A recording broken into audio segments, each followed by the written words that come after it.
நன்றி சொல்லாமல் இருக்கவே முடியாது. பல நன்மை செய்த இயேசுவுக்கே நன்றி நன்றி நன்றி என்று சொல்லி நான் துதிப்பேன். நாள்தோறும் போற்றுவேன், நாள்தோறும் போற்றுவேன்.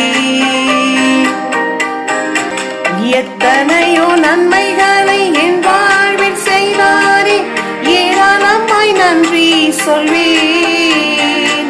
அத்தனையும் நினைத்து நினைத்து நான் துதிப்பேன், ஆண்டவரை போற்றுவேன்.